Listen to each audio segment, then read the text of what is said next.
Hello friends. आज हम लोग बात करेंगे सेक्शन 44 एडी एंड 44 एडीए के।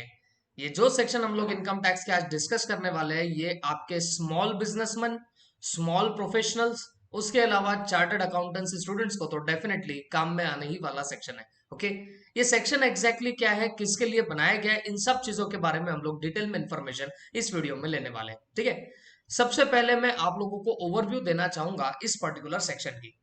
पहले हम बात करते हैं सेक्शन 44 एडी। ओके, ये सेक्शन 44 एडी है प्रिजम्पटिव इनकम का। अब गाइस, बहुत बार आपको भी पता है, लेट्स से फॉर एग्जांपल हम किसी एक ग्रोसरी शॉप का एग्जांपल लेते हैं। एक ग्रोसरी शॉप वाला अपने दुकान में धंधा करेगा या फिर धंधा करते के साथ अकाउंटिंग करता रहेगा? सोच के देखिए, एक ग्रोसरी शॉप वाला एक दिन में अपने कितने सारे छोटे से छोटा, बड़े से बड़ा प्रोडक्ट बेचते रहता है। ओके, और इस सेलिंग के चक्कर में उसके पास डेफिनेटली टाइम नहीं होता है सारा रिकॉर्डिंग करने का कि मैंने ये प्रोडक्ट बेचा है, ये सब किया है।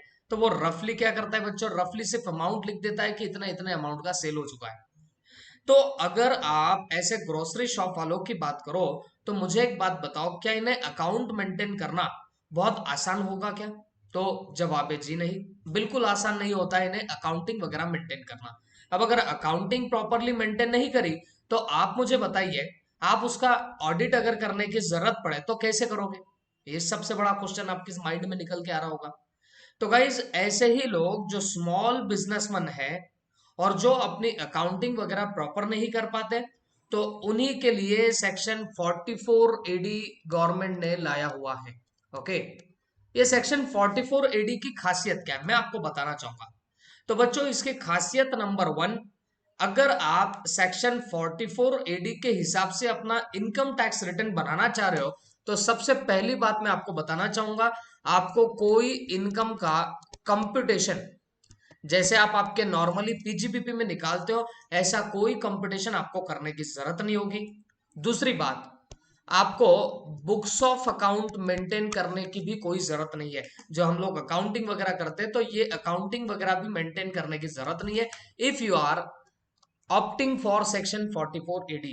और लाख में एक बात, इन लोगों को, इन स्मॉल बिजनेसमैन को सवाल है, अभी टैक्स भरना है तो किस इनकम पे टैक्स भरेंगे? बिकॉज आप कोई इनकम कंप्यूट नहीं कर रहे हो, बिकॉज आप कोई बुक्स ऑफ अकाउंट मेंटेन नहीं कर रहे हो। तो सवाल है, इनकी इनकम निकल के कहां से आएगी? तो याद रखना, इनकी इनकम प्रिजम्पटिव बेसिस में निकल के आती है। ओके, प्रिजम्पटिव बेसिस में इनकी इनकम निकाली जाएगी, प्रिजम्पशन रखा जाएगा कि इतनी इनकम होनी चाहिए। तो सवाल ऑब्वियस सा उठ के आएगा कि सर, इनकी प्रिजम्पटिव इनकम होती कितनी है? तो मैं आपको बताना चाहूंगा, जो भी इनका टर्नओवर होता है, या जिसे आप सेल्स भी बोल सकते हो, तो उस सेल्स का 8% ले लीजिएगा, तो आपको मिल जाएगी इनकम, प्रिजम्पटिव इनकम मिल जाएगी। और ये जो इनकम निकलेगी, फिर इस इनकम पे क्या भर दिया जाएगा बताओ? टैक्स उसे भरना पड़ेगा। तो ये बात आप लोग जान के ले लेना, ठीक है। तो 44 एडी के मोटी मोटी मैंने बातें आप लोगों को बता दी। Isn't it a good section? Yes, very much, it is very good section for those people who can not maintain their books of account. ये सेक्शन उनके लिए बहुत अच्छा है जो अपने बुक्स ऑफ अकाउंट मेंटेन नहीं कर सकते, हिसाब किताब नहीं कर सकते। तो ऐसे लोगों को तो बहुत जबरदस्त काम करना है। सिर्फ अपने सेल्स का जो डेटा होता है वो डेटा मेंटेन कर लीजिए और अपना रिटर्न फाइल कर दीजिए, बिकॉज सेल्स के 8% आपकी इनकम मान ली जाती है। गवर्नमेंट मानता है कि भाई एटलीस्ट आपकी 8% तो प्रॉफिट मार्जिन होगी, वही आपकी इनकम होगी। तो अकॉर्डिंगली उसे प्रिजम्पटिव इनकम बोल के आपको उस पर टैक्स भरना पड़ेगा। होप सो दिमाग में गया होगा। दूसरी बात, अब क्योंकि आप जब 8% से मल्टीप्लाई करते हो, तो आपको डायरेक्टली इनकम मिल जाएगी। अब इनकम अगर मिल गई, तो डेफिनेटली जो पीजीबीपी इस हेड में आपने सेक्शन 30 से लेके 38 तक जितने भी डिडक्शंस देखे होंगे, तो डेफिनेटली आपको ये डिडक्शंस मिलने नहीं वाले, क्योंकि प्रेजेंटिव इनकम बॉस आपकी निकल रही है। तो अगर डायरेक्टली इनकम निकल गई, तो किसी चीज का आपको अब डिडक्शन नहीं मिलेगा। तो पीजीपीपी इस पर्टिकुलर हेड के अंदर जो सेक्शन 30 से 38 तक आपको डिडक्शन दिए हुए हैं, वो कोई डिडक्शन आप लोगों को नहीं मिलेंगे क्योंकि आपकी डायरेक्टली इनकम निकल रही है। ओके, तो ये बहुत सारी बातें मैंने आप लोगों के साथ डिस्कस कर लिया हूं। अब इस पर्टिकुलर सेक्शन को डेप्थ में जाके देखेंगे, कुछ ऑब्वियस से सवाल और आपके माइंड में आ सकते होंगे, ये सारी चीजों का जवाब आपको इस वीडियो में मिलेगा। And I am telling you this is very very very very important section. Okay, चलो ध्यान से देखते हैं सेक्शन 44 एडी की खासियत क्या क्या है, मतलब इसमें आपको और क्या क्या याद रखना पड़ेगा। तो मैं आपको सबसे पहले बताना चाहूंगा एप्लीकेबिलिटी। Applicability, okay. सबसे पहला सवाल यही उठता है कि सर 44 एडी तो आपने बता दिया कि 8% आपकी इनकम मान ली जाएगी, बट सर ये एप्लीकेबल किसे किसे हो सकता है, ये कौन कौन लोग इसका बेनिफिट उठा सकते हैं, कौन कौन लोगों को ये प्रिजम्पटिव इनकम के हिसाब से टैक्स भरने की नौबत आ सकती है। तो मैं आपको बताना चाहूंगा ये एप्लीकेबिलिटी के लिए याद रखना आपका इंडिविजुअल, उसके अलावा आपकी एचयूएफ, उसके अलावा पार्टनरशिप फर्म, और पार्टनरशिप फर्म में जब भी बोलूं तो उसमें एलएलपी भी आ जाएगा। ओके, तो ये जो तीन पर्टिकुलर पर्सन्स है, ये लोग सेक्शन 44 एडी के मुताबिक अपना टैक्स पे कर सकते हैं। समझ में आ गई बात? इंडिविजुअल, एचयूएफ, फर्म, और फर्म के अंदर एलएलपी भी डाल दीजिए, ये लोग क्या कर सकते बताओ, प्रिजम्पटिव इनकम के मुताबिक अपना रिटर्न फाइल कर सकते हैं। ठीक है, ये पहली बात हुई। अब सवाल ये उठता है सर इन लोगों ने क्या करना चाहिए, तो इन लोगों ने बिजनेस कैरी ऑन करना चाहिए। अगर इनका कोई बिजनेस कैरी ऑन हो रहा होगा तो आप डेफिनेटली प्रिजम्पटिव टैक्सेशन के हिसाब से, प्रिजम्पटिव इनकम के हिसाब से टैक्स पे कर सकते हो। क्लियर हो गई बात? अब ऑब्वियस है सवाल और एक मन में आ सकता है कि सर यहां पर कोई लिमिट्स वगैरह है क्या? तो जैसे कि मैं आपको बता रहा था कि ये जो पर्टिकुलर सेक्शन 44 एडी है, ये स्मॉल बिजनेसमैन को सपोर्ट करने के लिए लाया गया है। अब अगर स्मॉल बिजनेसमैन को सपोर्ट लाने के लिए ये सेक्शन लाया गया है, तो आपको ये समझना जरूरी होगा कि स्मॉल बिजनेसमैन का मतलब क्या होता है। तो मैं आपको बताना चाहूंगा जिसका टर्नओवर, जिसका टर्नओवर लेस देन और इक्वल टू 2 करोड़ रुपीस होगा, जिसका टर्नओवर लेस देन और इक्वल टू ₹2 करोड़ है, वो लोग ये सेक्शन 44 एडी के मुताबिक इनकम निकाल सकते हैं। तो सपोज कोई एक स्मॉल बिजनेसमैन है, लेट से ग्रोसरी शॉप वाला, तो उसका, उस बंदे का जो टर्नओवर है, जो सेल्स है, मान लीजिए 1 करोड़ रुपए का है, तो डेफिनेटली वो इंडिविजुअल है, साथ साथ में उसका टर्नओवर कितना है बताओ, 2 करोड़ से कम है। तो 2 करोड़ से कम का टर्नओवर है तो definitely he can opt for what, this particular presumptive income. 44 AD में वो क्या कर सकता है, इनकम अपनी कंप्यूट कर सकता है। एंड अकॉर्डिंगली वो जो 1 करोड़ का टर्नओवर रहेगा उसका 8% आपको लेना पड़ेगा, और वो जो 8% रहेगा वो आपका क्या बन जाएगा बच्चों, वो आपका प्रिजम्पटिव इनकम बन जाएगा, और उसी इनकम पे फिर आपको टैक्स पे करना पड़ेगा। होप सो दिमाग में गया होगा। तो टर्नओवर की लिमिट आपके दिमाग में गई होगी, कौन कौन इसका लुत्फ उठा सकते हैं, इसकी एप्लीकेबिलिटी भी आपने देख ली। अब सवाल है सर इनकम कैसे निकाली जाएगी, या प्रिजम्पटिव इनकम कैसे माननी पड़ेगी? तो इसका पार्शियल जवाब तो मैं दे चुका हूं, अब पूरा जवाब देने की बारी आ गई। Presumptive income, okay. अब मैं इसके करता हूं बच्चों दो पार्ट्स क्यों? अगर मान लीजिए आपका टर्नओवर अदर देन कैश है, आपका टर्नओवर अदर देन कैश होगा, तो याद रखिएगा अदर देन कैश होगा तो आपको 6% ऑफ टर्नओवर जो रहेगा उतनी आपको इनकम माननी पड़ेगी। मतलब क्या हुआ, अगर आप कैशलेस जा रहे हो तो आपकी इनकम कम पकड़ी जाएगी, एंड अकॉर्डिंगली आपका टैक्स भी कम आएगा। समझ में आ रही है बात? और अगर आपका जो टर्नओवर है वो इन कैश होगा तो फिर 8% ऑफ टर्नओवर जो होता है वो आपकी प्रिजम्पटिव इनकम मान ली जाएगी। ओके, तो एक सिंपल सा एग्जांपल देता हूं। किसी बंदे का टोटल टर्नओवर, मतलब उसका टोटल सेल जो है, वो टोटल सेल्स 1 करोड़ रुपए का है। ठीक है, अब 1 करोड़ में उसने कैश के थ्रू मान लीजिए 20 लाख का टर्नओवर रेस किया, उसका जो सेल्स था वो 20 लाख कैश में था, और अदर देन कैश मतलब बैंक के थ्रू बोलो, चेक के थ्रू बोलो, अदर देन कैश मान लीजिएगा इसका टर्नओवर 80 लाख रुपए का था, ठीक है। मतलब यहां पे क्या हुआ, अदर देन कैश 80 lakhs और कैश के थ्रू 20 लाख का बंदे का टर्नओवर है। तो ध्यान रखना उसकी इनकम कैसे कंप्यूट करोगे, जो अदर देन कैश है उस पे तो भाई 6% लगा दो, वो आपकी इनकम मानी जाएगी। और जो कैश में है तो उसका 8% ले लो, वो आपकी इनकम मान ली जाएगी। तो बच्चों आपको इससे एक बात समझ में तो जरूर आई होगी कि अगर आप कैशलेस जाते हो तो आपकी इनकम कम आएगी, ये बात समझ के लेना। और एक दूसरी बात आपके मन में आ सकती है कि सर जरूरी है क्या कि 6% ही लेना, 8% ही लेना। तो मैं आपको एक बात बताना चाहूंगा बच्चों, प्रिजम्पटिव इनकम आप 6% ऑफ टर्नओवर और 8% ऑफ टर्नओवर, या फिर एज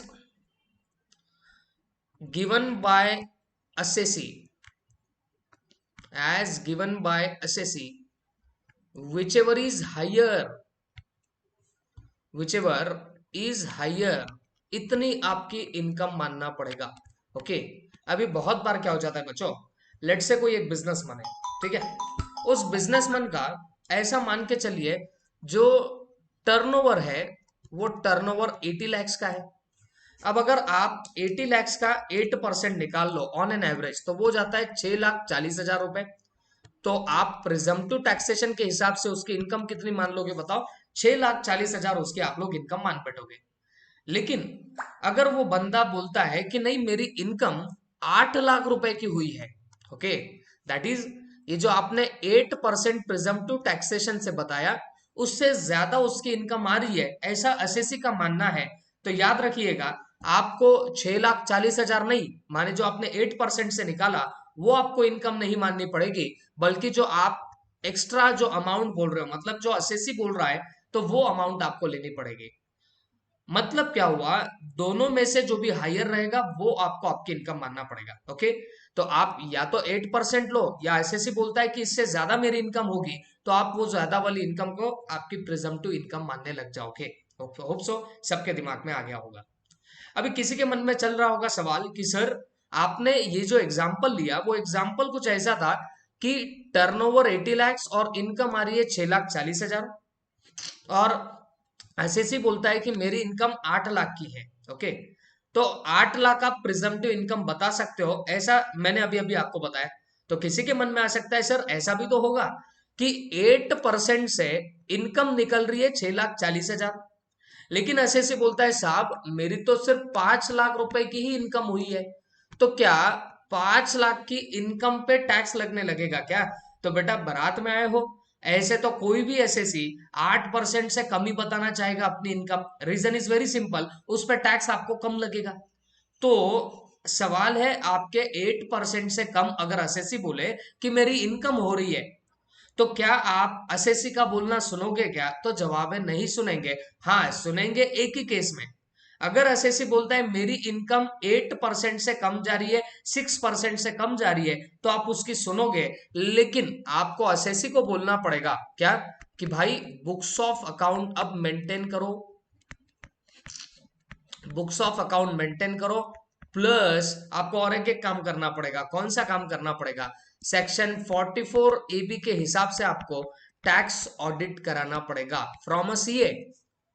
कब की बात? अगर आप जो प्रिजम्पटिव इनकम के लिए जो परसेंटेजेस बताए गए हैं उस परसेंट से भी कम इनकम आप लोग आपकी बतानी चाहते हो, तो आपको फिर बुक्स ऑफ अकाउंट मेंटेन करने पड़ेंगे, as well as section 44 AB के मुताबिक आपको टैक्स ऑडिट कराना पड़ेगा बाय सीए। ये सबसे इंपॉर्टेंट आपकी एक अपडेट है। ओके, ये बात का आपको खासा ख्याल रखना पड़ेगा। ओके, हाँ, टैक्स ऑडिट तभी कराना पड़ेगा जब आपकी इनकम बेसिक एग्जाम्पशन लिमिट के ऊपर जा रही है। अब बेसिक एग्जाम्पशन लिमिट तो होप सो सबको पता ही होगा, अगर आप इंडिविजुअल हो तो 2.5 लाख की आपकी बेसिक एग्जाम्पशन लिमिट है, और अगर आप सीनियर सिटीजन हो तो 3 लाख की रहेगी, और वेरी सीनियर सिटीजन हो गए तो 5 लाख की आपकी बेसिक एग्जाम्पशन लिमिट है।